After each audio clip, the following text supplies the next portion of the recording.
My name is Alyssa Monroe, and I'm 32 years old. On the morning my world shattered, I was wearing the same black dress I buried my grandfather in. "You don't belong here," my older sister, Vanessa, hissed across the polished oak table. Her manicured hand clenched the arm of her chair like she was holding back from lunging at me. Across from her, my brother Chase adjusted his gold cufflinks, barely looking up. He always thought silence made him smarter. But that day, it only made him look like a coward. The lawyer, Mr. Delaney, cleared his throat. "We are gathered here for the reading of Mr. Walter Monroe's final will and testament."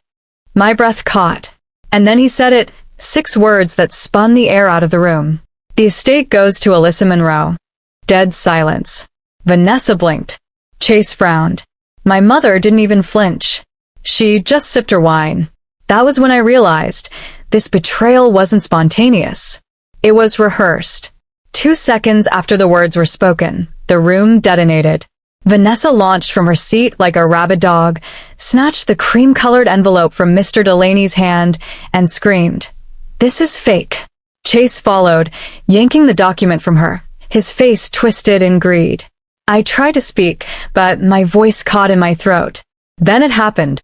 In a single, vengeful tear, they shredded the document, the $10 million deed Grandpa left for me. Tiny pieces of my legacy fluttered to the mahogany floor like confetti at a funeral. My mouth opened. No sound came out. But then I smiled. And that's when they should have been afraid. Because what they destroyed wasn't the original. It was bait. The real deed? Safe, protected, and powerful. They thought they were erasing me. What they didn't know was that I had already erased them. But let me rewind. Let me take you back to the part where I was still naive enough to think family meant loyalty. To the part where I thought my siblings were just distant, not demonic. Back to the days when I thought my mother loved me. My story begins in Wilmington, North Carolina, where the Monroe name is dipped in gold and bathed in scandal. We were the kind of family people whispered about behind fine china. My grandfather, Walter Monroe, was the only light in that cold mansion. And the only one who ever believed in me. He raised me like I mattered, which made my mother hate me even more. "You're not like them," Grandpa told me once, brushing my hair as a child while Vanessa screamed downstairs about her broken Cartier bracelet. "They want what shines. You'll be the one who lasts." I never understood what he meant until the will. Vanessa and Chase were born into diamonds and deception. I was born into silence. I didn't scream for what was mine. I earned it. And they resented me for that every second. The week before the will was read, Grandpa passed away. "Heart failure," they said. But I remember what he whispered just days before. "They'll come for it. Don't let them win." At the funeral, Vanessa cried crocodile tears while posting her black veil on Instagram. Chase shook hands with donors and board members like it was a charity gala. My mother, Diane Monroe, former beauty queen turned soulless socialite, barely looked at the casket. But me? I sat in the front row, clutching Grandpa's pocket watch. The same one he said held a secret. After the funeral, Mr. Delaney called. "The will is sealed," he said. "But your name is all over it, Ms. Monroe." I expected envy. What I got was war. The night before the reading, my phone buzzed at midnight. Unknown number. "Watch your back," the voice said. Then silence. I knew that voice. Vanessa. She didn't even bother to hide it. That was when I knew the betrayal would be public. Back in the room, as the last strip of the will fell to the carpet, Chase smirked and said, "Now what, Alyssa? You gonna cry?" I stood. My voice was ice. "No. I'm going to bury you all the way you buried him."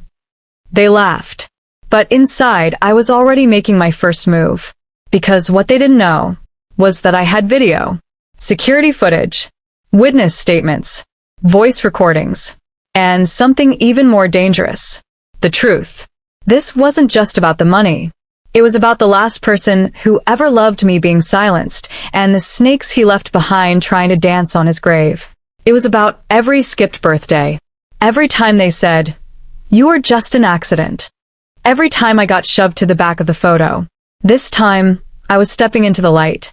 And I wasn't just going to take back what was mine. I was going to expose them. When I walked out of that meeting, Vanessa called after me. "You'll regret this, you ungrateful witch." I turned back and smiled, calm as winter. "No. You'll regret underestimating me." They destroyed the will, but not the war. By the time I pulled out of the Monroe estate driveway in my dusty Corolla, I wasn't mourning the lost paper. I was plotting their public crucifixion. It wasn't about revenge, not entirely. It was about justice.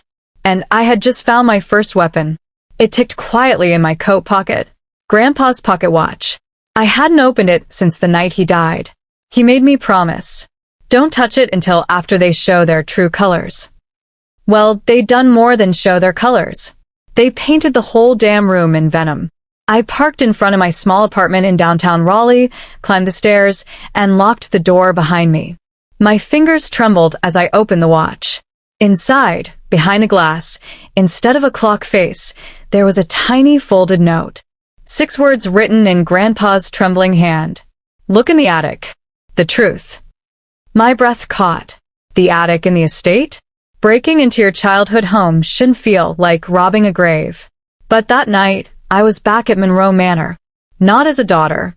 Not as a sister. As a thief of secrets. I climbed the stone wall like I had 100 times as a child escaping parties I was never invited to. The security system was still the same. Code 0723. Vanessa's birthday. Because of course it was. I entered through the back kitchen door. The house smelled the same, cologne, money, and something rotten underneath. Upstairs, the attic door loomed like a gateway to hell. Dust choked the air. I pulled the string. Creak. Each step up that ladder felt like walking into my past. At the top, there were boxes. Old coats. A broken crib. Childhood photos where I was always just out of frame. And then I saw it.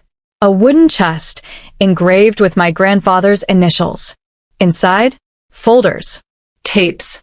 Journals. And one envelope labeled, Diane. 1989, read only if she turns. My mother's name. My hand trembled as I opened it. It was a letter. To Alyssa.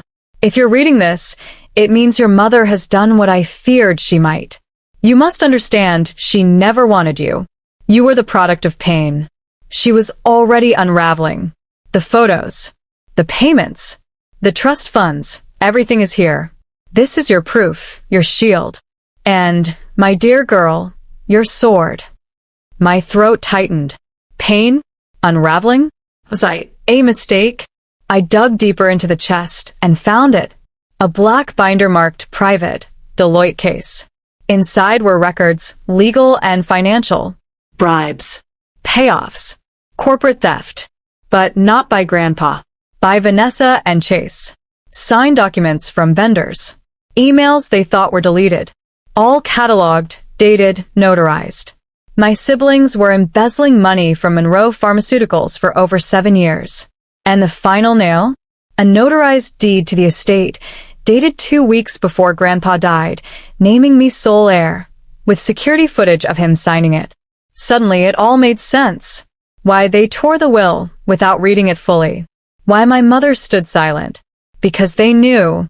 They all knew. And they thought they'd buried it with him. I left with copies, photos, USBs, backups. But I left the originals right where they were. Let them feel safe. Let them think they'd won. Because soon, the court of public opinion would be hungry for blood. And I was preparing the feast. The next morning, I called someone I hadn't spoken to in over a decade. Detective Marlene Carter.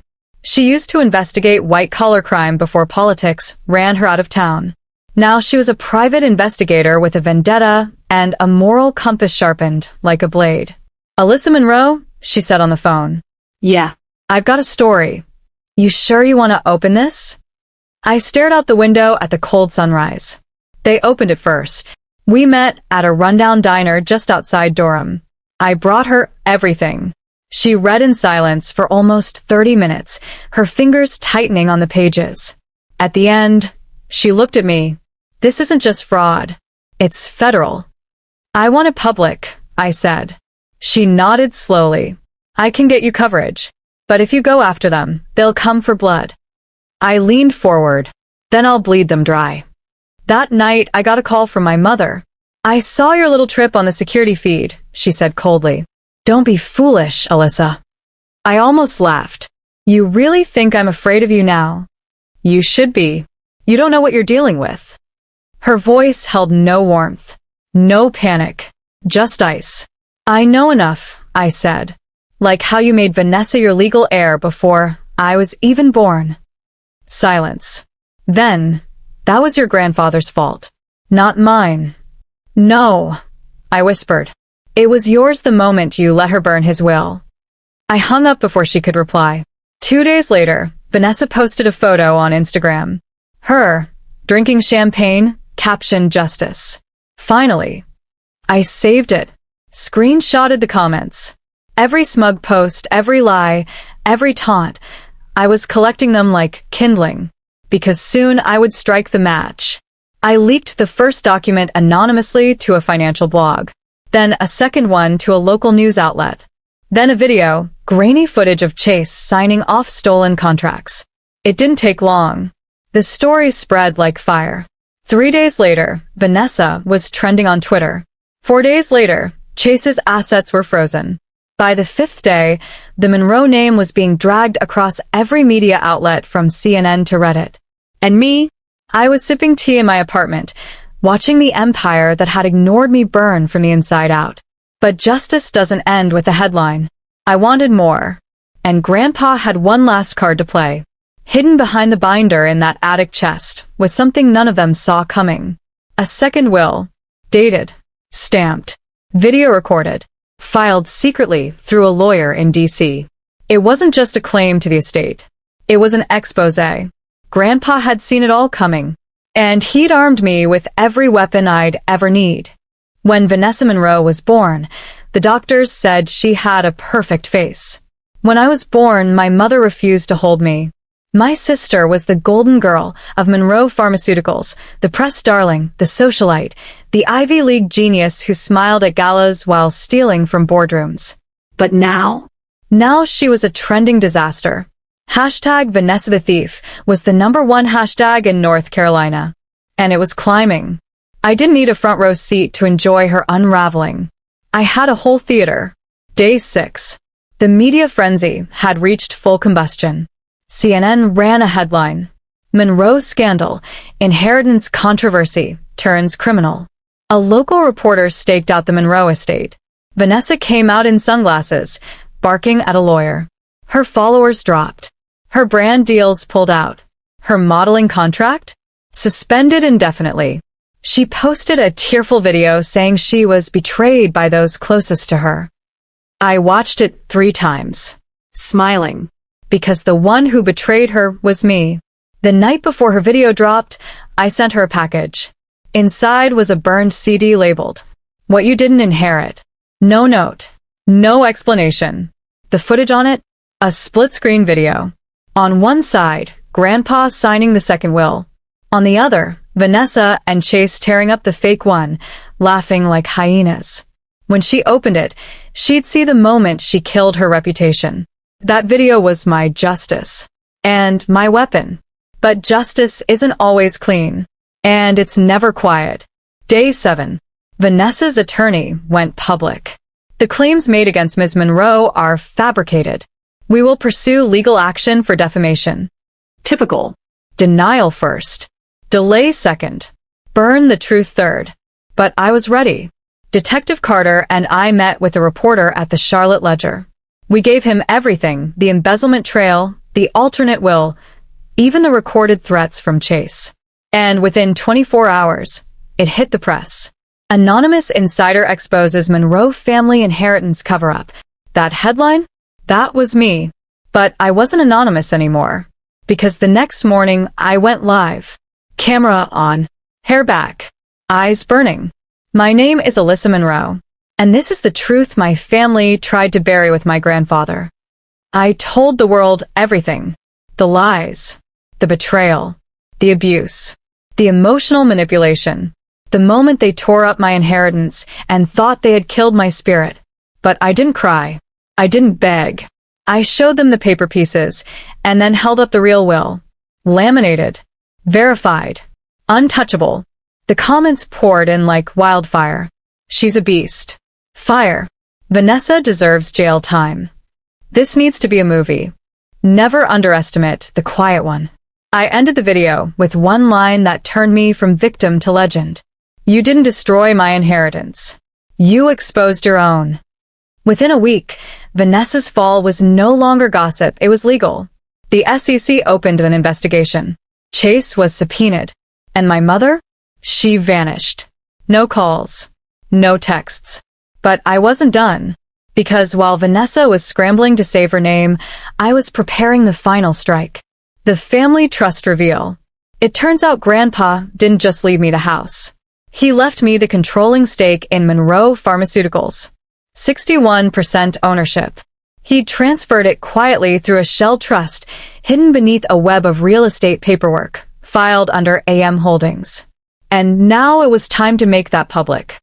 I contacted the board, set up a shareholder meeting, and on the 11th day after they shredded my worthless will, I walked into the marble headquarters of Monroe Pharmaceuticals wearing a power suit and heels sharp enough to kill. Vanessa was already there, whispering to one of the board members. She turned and froze when she saw me. Alyssa, she blinked. You don't belong here. Actually, I said calmly, handing the secretary a folder. I'm the majority shareholder. Boardroom silence. I dropped the documents on the table. Trust verification. Ownership records. Grandpa's final signatures. Even the CEO went pale. Vanessa lunged for the papers. I stopped her hand.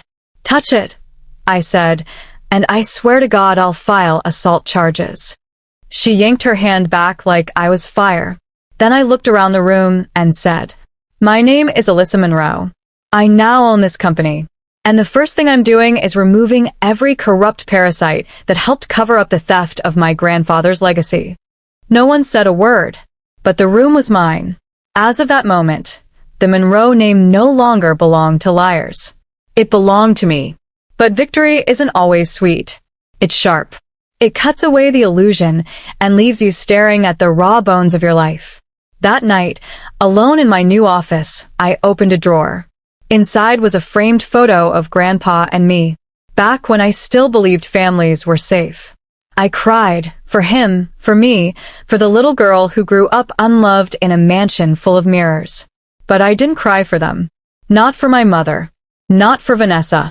Not for Chase. They chose their destruction. I simply handed them the matches. Outside, protesters were gathering at the Monroe gates. Former employees who had been wronged. Victims of layoffs caused by Vanessa and Chase's embezzlement. I walked out and faced them. I'm Alyssa Monroe, I said through the megaphone. And I will rebuild this company. With honesty. With integrity. And with every ounce of strength they tried to destroy in me. They cheered. Not for my money. For my fight. But deep down, I knew this wasn't over. Because some enemies don't go to jail. Some enemies come back stronger. And I could feel her watching. My mother. Still out there. Still hiding. Still plotting. And she was worse than Chase and Vanessa combined. Because she didn't want money. She wanted obliteration. If Vanessa was fire and Chase was ice, then my mother, Diane Monroe, was smoke.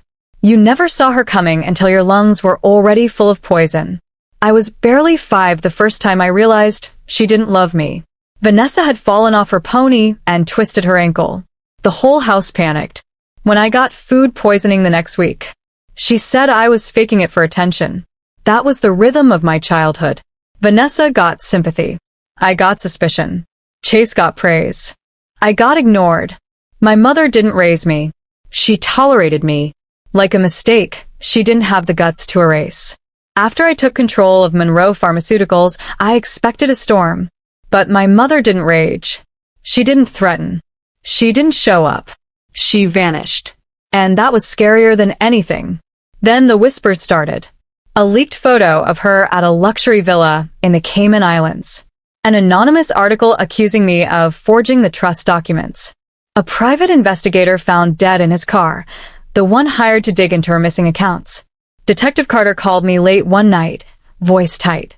"She's not hiding," she said. "She's planning." I should have felt safe, being at the top now. Instead, I felt like a queen on a chessboard. Surrounded. One wrong move, and I'd lose everything. Then came the letter. Delivered by courier.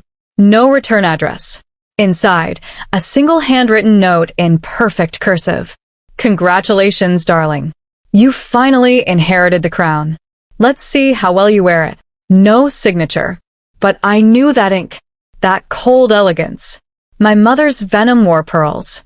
She didn't need to say it out loud. She was coming. Not to reclaim the empire.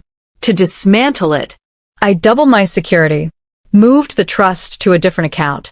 Had every office at Monroe HQ swept for bugs. I trusted no one. And that's when I realized. She'd already won something. She'd made me paranoid. Suspicious. Isolated. She was turning me into her. But I wouldn't let her. I'd come too far to become the monster I was raised by. I needed to fight smarter. So I dug. I returned to Grandpa's files, the ones from the attic chest. There, tucked behind medical records and business memos, was a manila folder marked Diane, Marshall County 1988. I opened it with trembling hands. What I found shook me deeper than anything Chase or Vanessa ever did. A birth certificate. Not mine. Not Chase's. Not Vanessa's. Another child. Born to Diane Monroe in 1988. Name redacted. Father unknown. The child was listed as deceased. But something about the death certificate felt off. The dates. The signature. The smudged seal. I scanned it. Sent it to Detective Carter. An hour later she called, her voice low. "This isn't real." "What do you mean?" "I mean the death certificate is forged." My heart dropped. Was it a stillborn? A miscarriage? No. Worse. It was a hidden child. One my mother faked the death of. One I'd never known existed. And that child? They'd be 37 now. The next day, I received another anonymous email. No message. Just a photo. A man in a dark suit standing outside Monroe Pharmaceuticals. His face was familiar, too familiar. Jawline like Chase. Eyes like mine. The subject line? Blood runs deeper than you think. Was this the secret my mother kept all these years? Was there another heir? Another player in the game? One raised in shadows, trained to destroy me from the inside. I was drowning in betrayal. My mother hadn't just turned her back on me. She'd built an army in secret. And now, piece by piece, she was dismantling my reality. Every day, a new problem surfaced. Employees quitting mysteriously. False accusations of workplace harassment.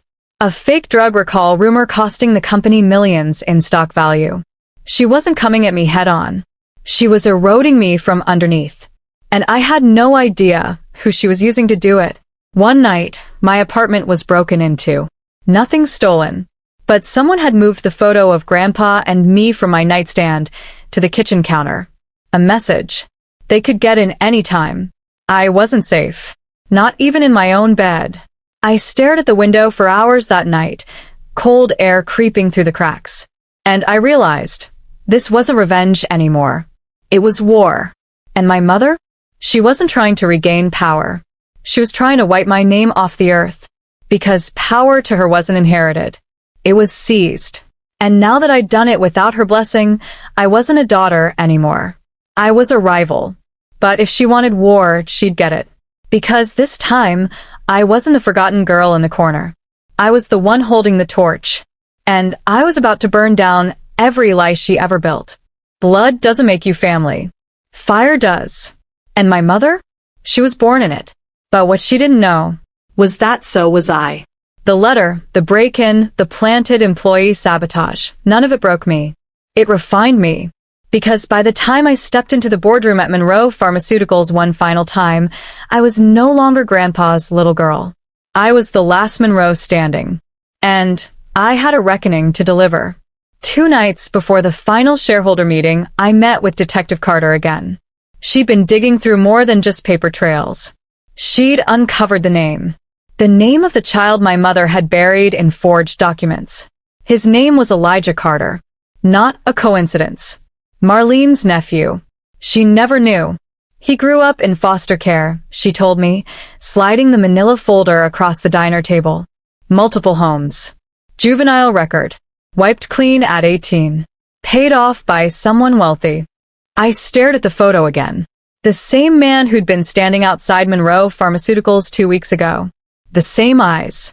The same bone-deep emptiness I used to see in my bathroom mirror. Elijah Carter. My brother. Hidden. Weaponized. Unleashed. He's not after money, Marlene warned me. He's after purpose. And your mother gave him one. To destroy me. I knew what I had to do. Not because I wanted to, but because sometimes justice doesn't look like courtrooms. It looks like a family's secret imploding in the light. I arranged a private meeting. Rented out the rooftop of the old Monroe Town Club, same place my mother used to host her lavish galas, and pretend we were family. I invited only 2 people, Diane Monroe and Elijah Carter. When they arrived, they didn't speak to each other, only stared at me like I was already a ghost. I assume this is a trap, my mother said calmly, still in pearls. I shook my head. No. It's a confession booth. You just don't know you're confessing yet. I pressed play on the recorder.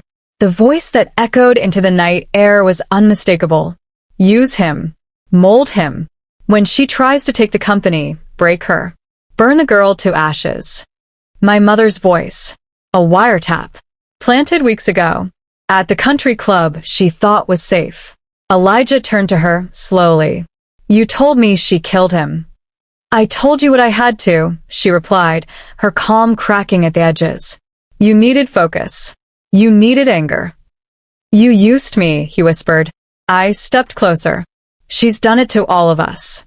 Diane scoffed, tossing back a laugh like she was sipping scotch. You think you're noble, Alyssa? You're just playing the victim better than I did.